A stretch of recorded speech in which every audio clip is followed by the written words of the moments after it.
direction. Alalahanin nga natin Clear na clear. Alalahanin nga natin si Lino kasi pareho kayo Lino Broca baby. Paano ba si Lino mag-direct? Ipinakikita niya muna.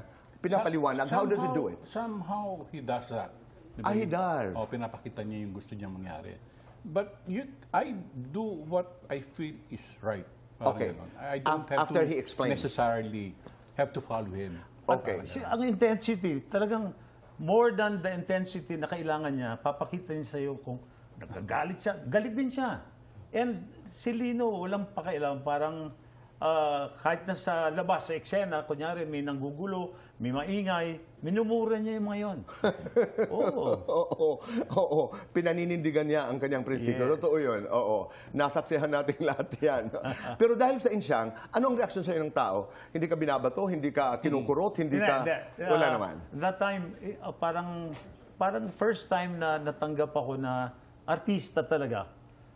Dahil na-handle ka na ni Lino and isang classic movie, classic film ang Insyang. At napakaganda naman talaga ng pelikula. Doon ako din na lang parang tinanggap bilang isang artista.